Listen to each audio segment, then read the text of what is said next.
자, 저들었습니다. 국수 강사입니다. 자, 뭔가 새마운동 분위기 나지 않습니까?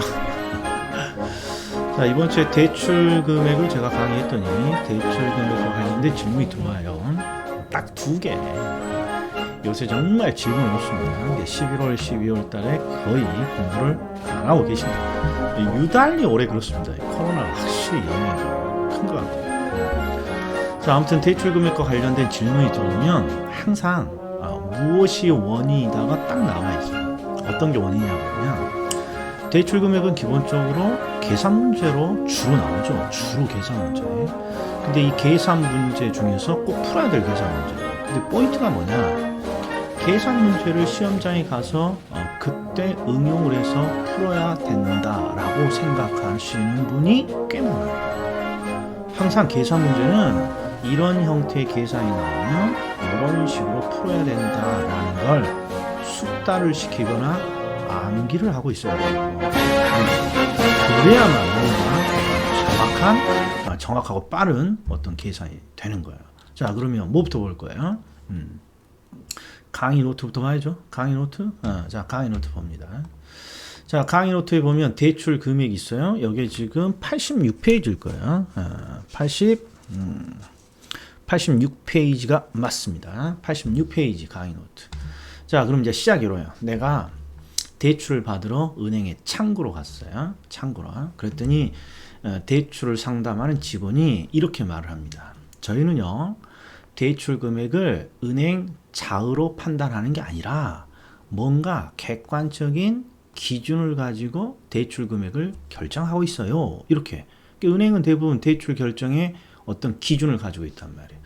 그리고 그 기준으로 몇 가지가 있습니까? 그러면 네 가지를 대답해 줘야 되는데 대부분 두 가지밖에 대답을 못 해주시죠.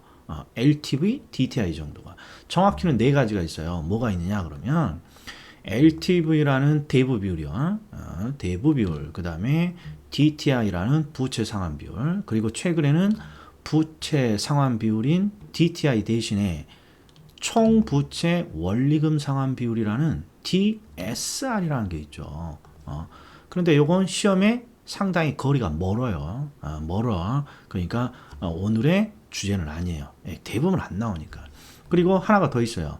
LTV, DTI, DSR, 그리고 부채 감당률. 이렇게 네 가지가 일단 기본적으로 있는 거야.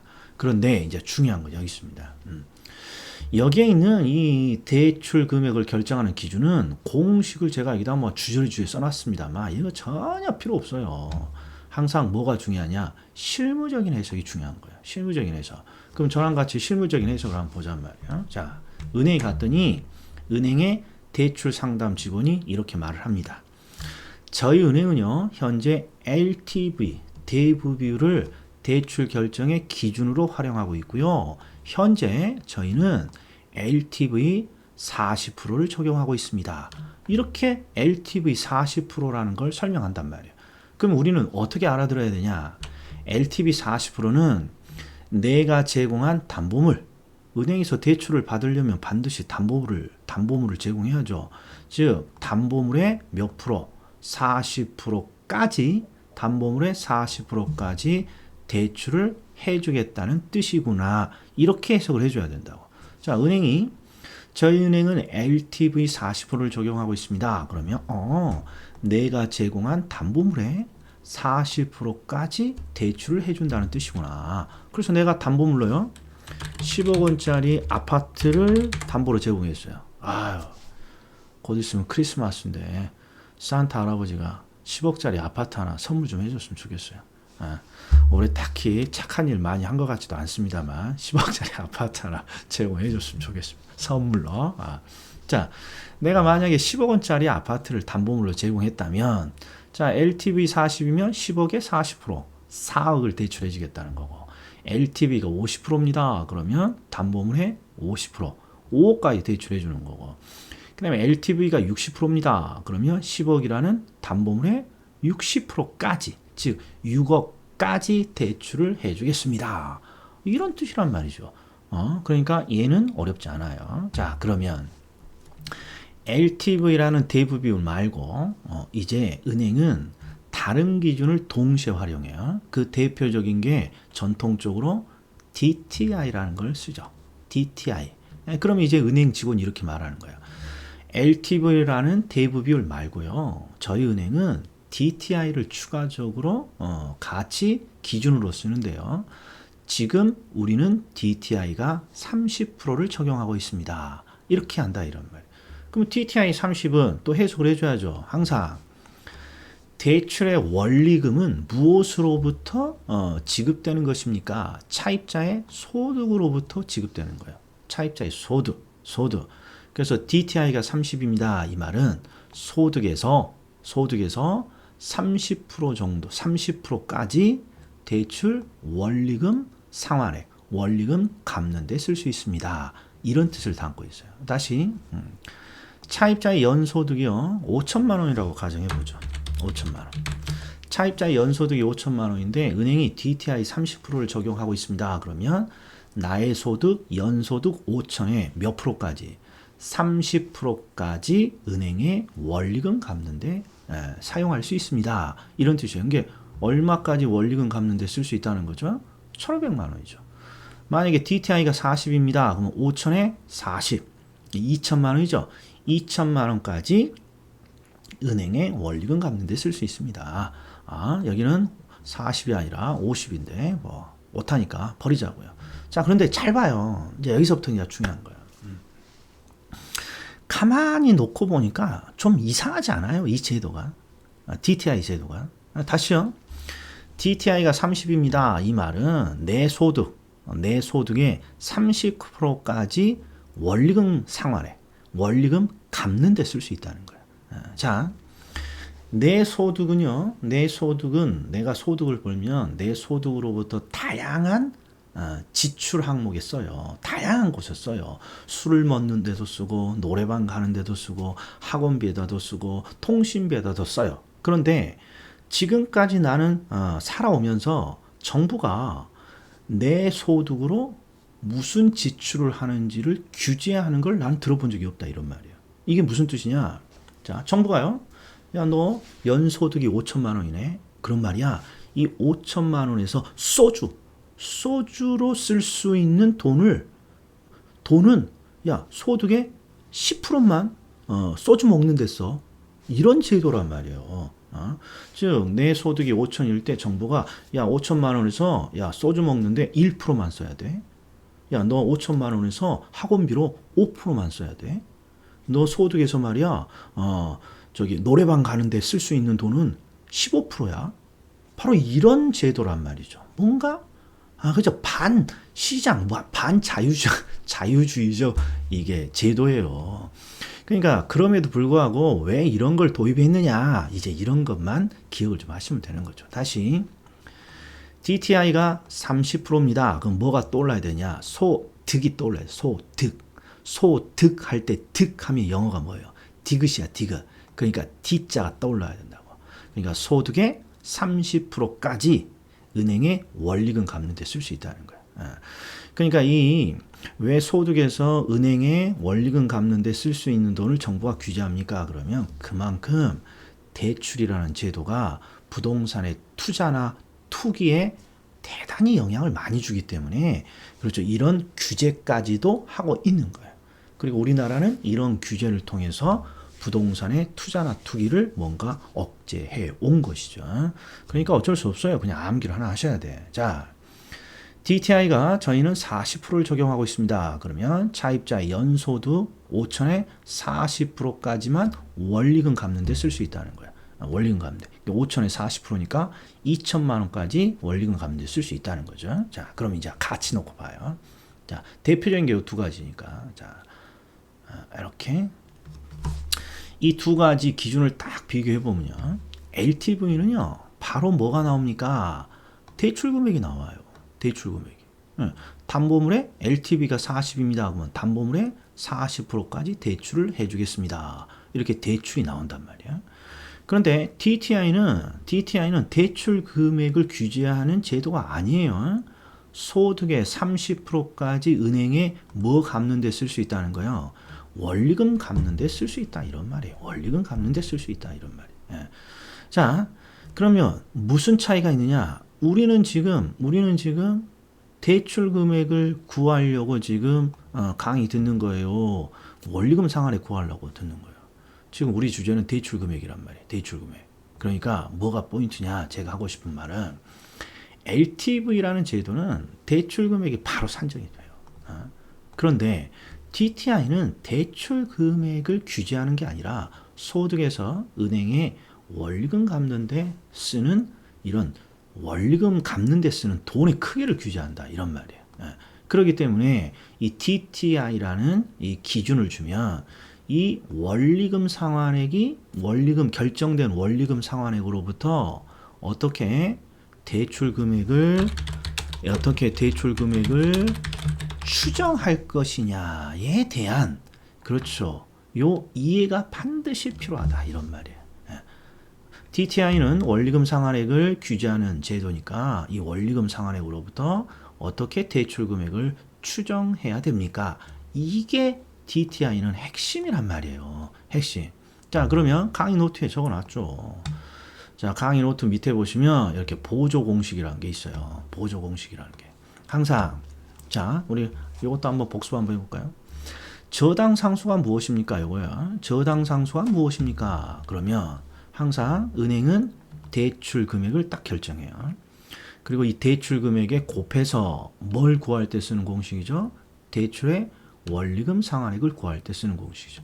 이게 저당 상수는 대출 금액에 곱해서 대출의 원리금 상환액을 구할 때 쓰는 공식입니다. 다시 저당 상수는 대출 금액에 곱해서 대출의 원리금 상환액 구할 때 쓰는 공식입니다. 근데 우리는요, 이 대출의 원리금 상환액으로부터 다시 대출 금액을 이렇게 추정하려고 하잖아요.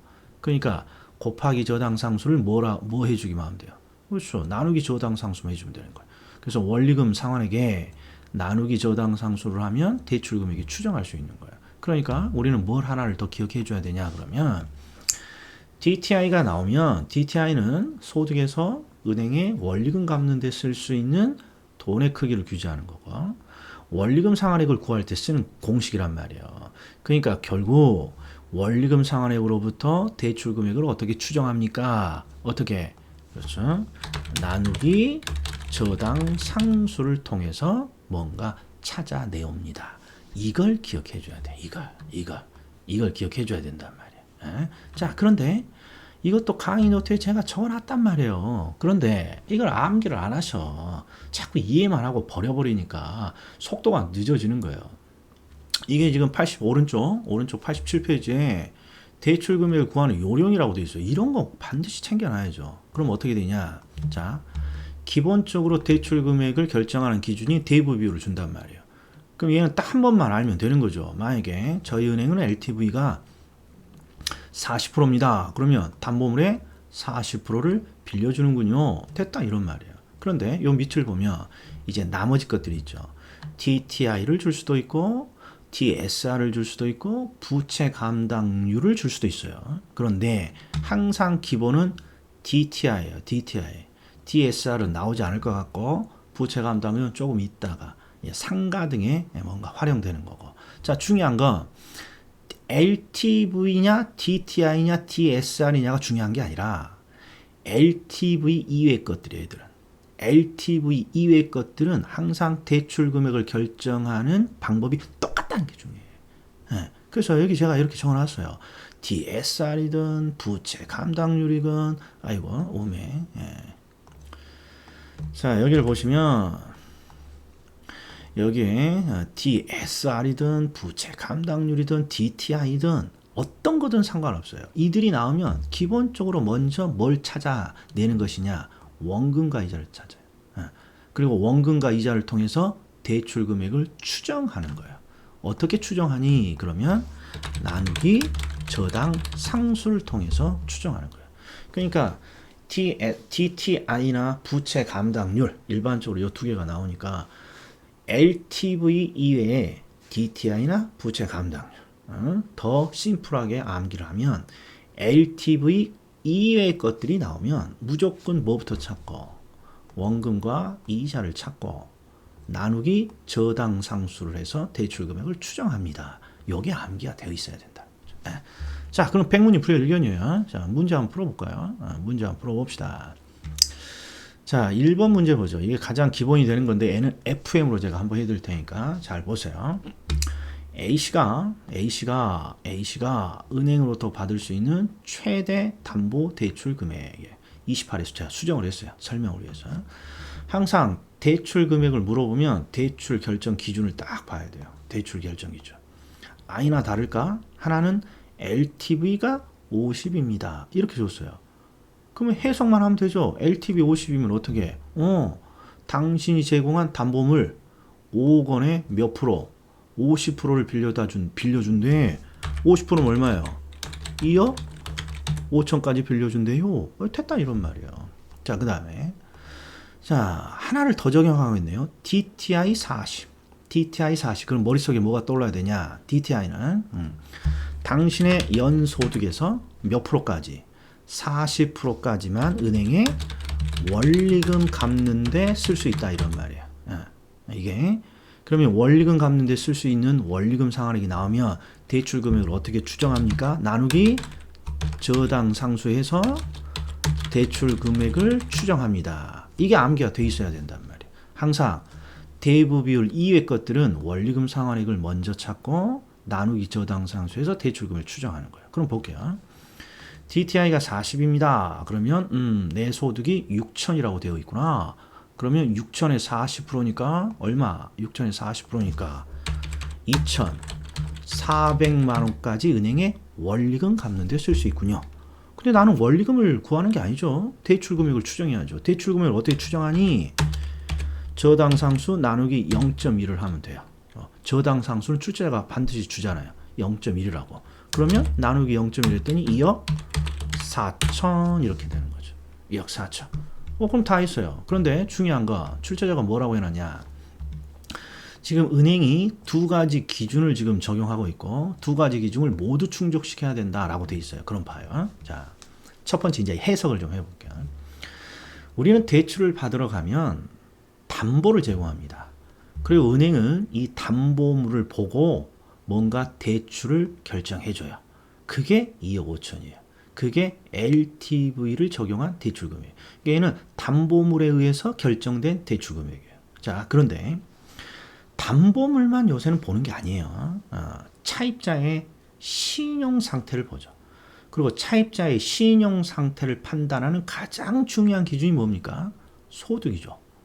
우리가 일반적으로 소득이 높은 사람은 신용이 좋다 그러고 소득이 낮으면 낮을수록 신용이 나쁘다고 하잖아요. 그러니까 은행은 차입자를 무엇을 보고 신용을 판단하느냐? 소득이에요, 소득. 왜? 소득으로부터 원리금을 갚을 테니까.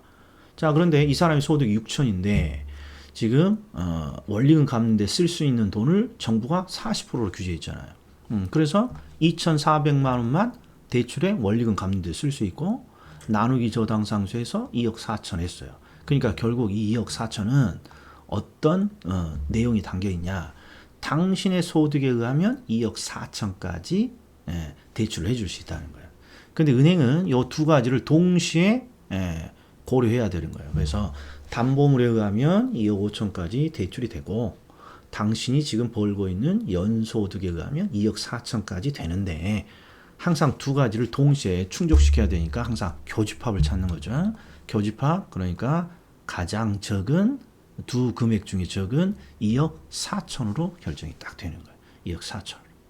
자, 그러면 한 문제만 더 풀어보죠. 이제 이게 오리지널 28의 기출이에요. 이 오리지널 28에는 조금 전에 봤던 문제랑 어떤 차이가 있냐? 똑같아요. A씨가 은행으로부터 받을 수 있는 최대 담보 대출 금액을 물어봤는데 요 문구가 들어가 있어요. 추가로 받을 수 있다.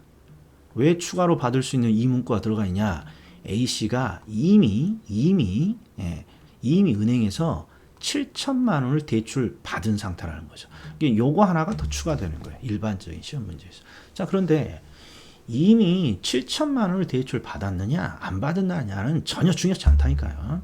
무조건 자, 대출 금액을 물어봅니다. 추가고 지랄이고 이런 거 필요 없다. 대출 금액을 물어봅니다. 그럼 대출의 승인 기준을 딱 봐요. LTV 50이구나. 그럼 머릿속에 담보물에 50%를 빌려주는구나. 담보물을 찾아. 찾았어. 그리고 5억에 50%니까 2억 5천까지 빌려주군요. 됐어요. 자, 그 다음에 DTI를 추가로 적용하고 있네. DTI 40이야. 그러면 소득의 40%까지 은행에 원리금 갚는 데 쓸 수 있다는 거죠. 참 별거네. 예. 자, 그래서 이렇게 6천만 원에 40%. 그러면 6, 4, 24.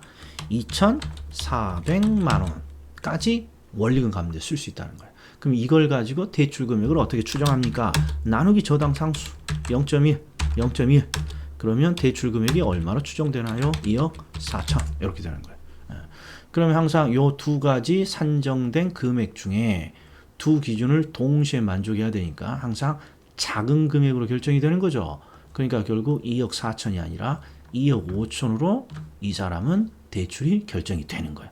여기까지 지금까지 똑같죠. 자, 그런데 이 2억 4천이 뜻하는 게 무엇입니까? 그러면 당신이 은행에 제공한 담보물하고 당신의 소득 상태로 은행에서 받을 수 있는 맥시멈이야. 이런 뜻을 담고 있어요.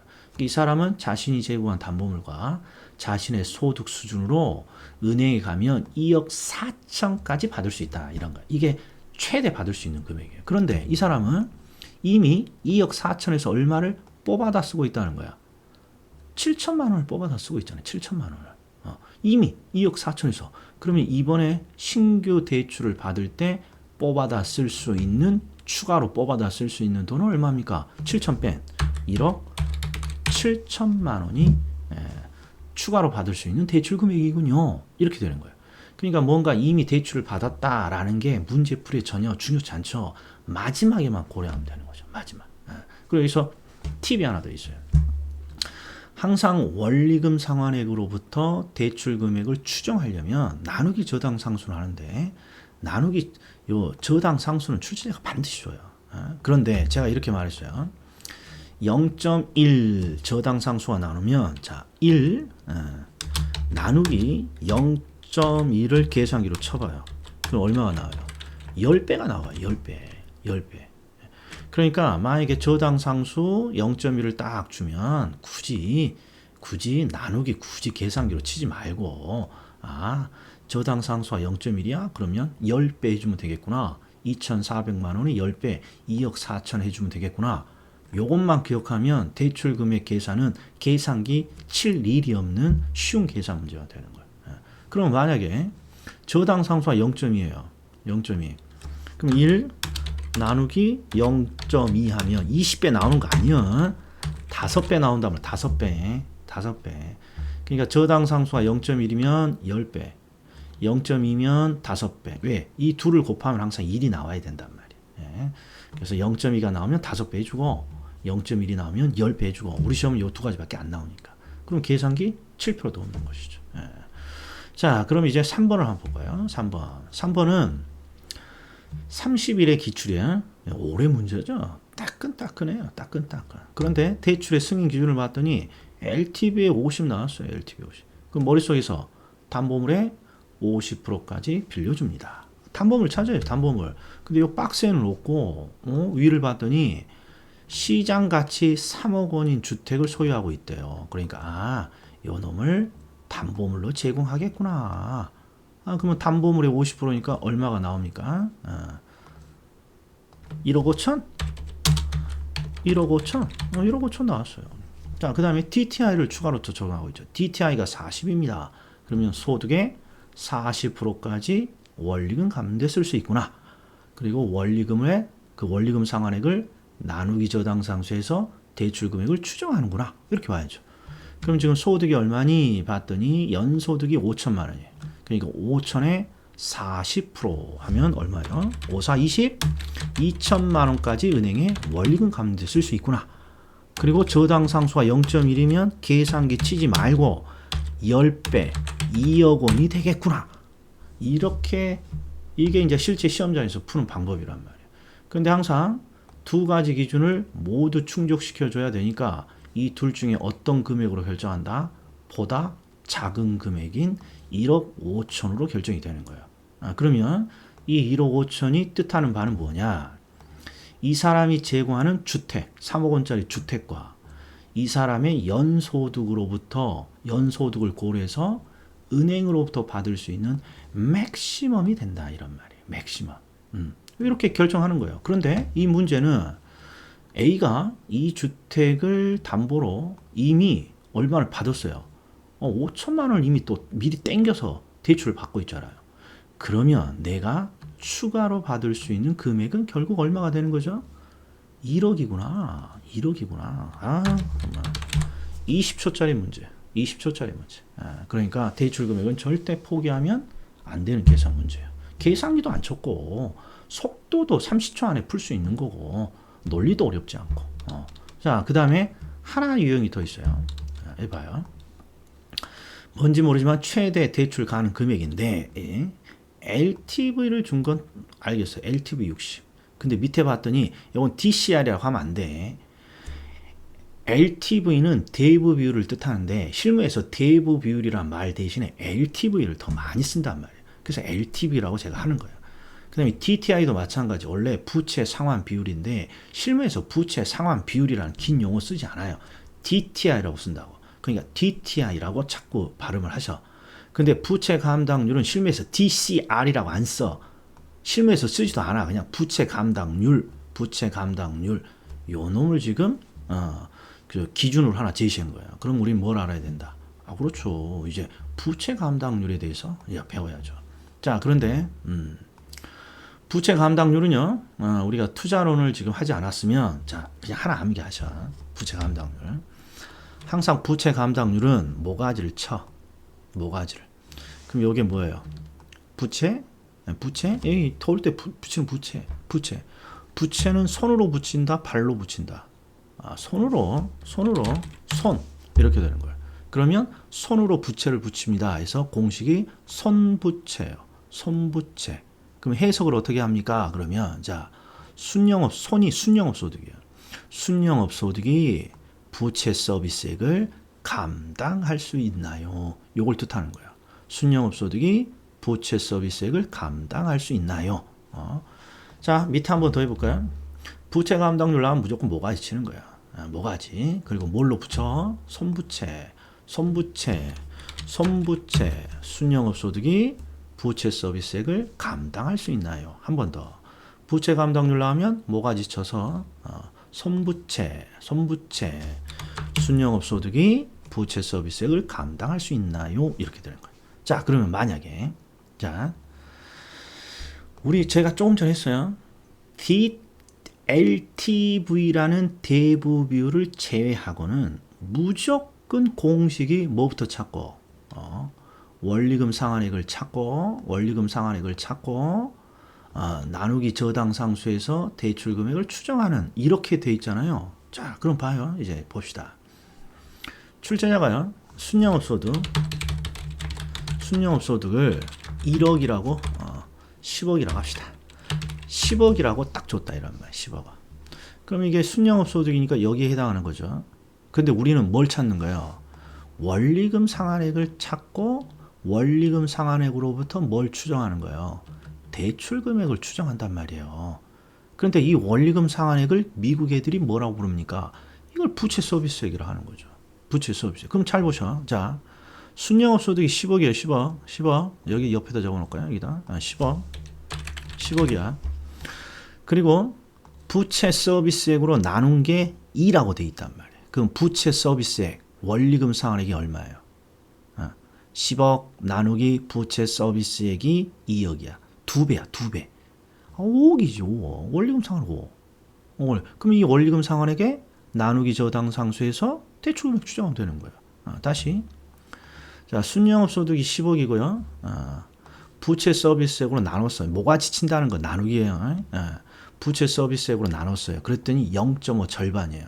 그러면 부채 서비스액이 얼마예요? 우리가 구하고자 하는 건 요거니까. 10억에 뭘 나눴더니 0.5가 나와. 빨리 안 돼? 그러니까 부채 서비스액은 20억이라는 뜻이라고. 20억. 10억 나누기 20억이 0.5. 자, 순영업 소득이 10억이에요. 10억. 그리고 10억을 부채 서비스액으로 딱 나눴더니 부채 서비스액으로 나눴더니 1이 나와. 또이또이라는 거죠. 그럼 부채 서비스액 얼마예요? 10억인 거예요. 10억. 이렇게 원리금 상환액 부채 서비스를 찾는 거예요.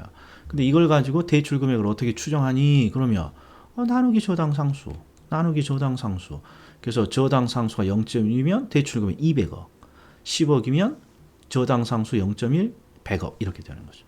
할만하네. 할만해. 자, 보자고요. 그럼 문제. 자, 똑같이 물어보자. 자, 최대 대출 가능 금액을 봤더니 LTV가 나왔어요. 60%. 그러면 담보물의 60%니까 담보를 찾아야죠. 봤더니 시장 가격이 5억 원인 상가를 보유하고 있다. 그러니까 5억 원짜리 상가 담보로 제공하겠죠. 그럼 5억에 60% 얼마? 5, 6, 30, 3억 원. 하나 결정됐어요. 3억. 그 다음에 부채 감당률이 나오면 습관적으로 모가지를 쳐. 그리고 위가 뭐예요? 위가. 순영업 소득이 부채 서비스액을 감당할 수 있나요? 자, 그럼 순영업 소득이 1억이라고 줬잖아. 1억. 여기가 1억인 거예요. 1억. 그리고 1억을 부채 서비스액으로 나눴더니 2라고 돼 있잖아. 2. 그럼 부채 서비스액이 얼마가 되는 거야? 부채 서비스액이 빨리 안 된다. 5천만 원이 되는 거죠, 이게. 그리고 이 5천만 원이 부채 서비스액이죠. 1억 나누기 5천이 2니까. 그럼 5천만 원이 부채 서비스액이고 이게 원리금 상환액이죠. 그러니까 나누기 뭐 하면 돼요? 저당 상수. 근데 0.2라고 돼 있네. 그럼 조금 전에 제가 알려줬어요, 요령이. 저당 상수 0.1이면 10배. 0.2면 5배. 그러니까 5는 25. 2억 5천 이렇게 되는 거야. 자, 그러면 자, 담보물을 기준으로 한 대출 금액은 3억. 부채 감당률을 기준으로 한 대출 금액은 2억 5천. 근데 요 두 개를 동시에 만족해야 되니까 항상 작은 금액인 2억 5천으로 이렇게 결정되는 거예요. 2억 5천으로 이렇게 결정되는 거예요. 2억 5천으로. 2억 5천. 그럼 끝난 거예요. 그런데 이 문제를 잘 봤더니 밑에 하나가 더 있어. 상가를 담보로 기존에 이미 대출 금액을 1억을 지금 뽑아다 쓰셨네. 그러니까 내가 추가로 뽑아다 쓸 수 있는 금액은 얼마뿐? 나머지 1.5억 원이겠군요. 이렇게 하는 거죠. 이렇게. 자, 원래는 DSR도 지금 설명을 하려고 그랬는데 시간이 너무 많이 흘렀어요. DSR을 저는 최근에 DTI 대신에 쓰니까 DSR이 시험에 나올 것이다 라고 해서 제가 문제 하나를 강의 노트에 넣어놨는데 올해 요 계산, 기출 계산을 봤더니 세상에 실무에서 DTI를 쓰지도 않음에도 불구하고 30일에 DTI를 넣었어요. 그러니까 DSR로 문제를 만들기가 그만큼 쉽지 않은 거예요. 그러면 이제는 DSR을 버려도 되지 않을까 이런 생각이 들어요. 마지막에 딱 제가 하나만 정리해주면 그거 쓰고. 그러니까 지금은 딱 세 가지 LTV, DTI, 그 다음에 부채 감당률 딱 요거까지만. 자, 여기까지입니다. 다음에 또 뵙겠습니다.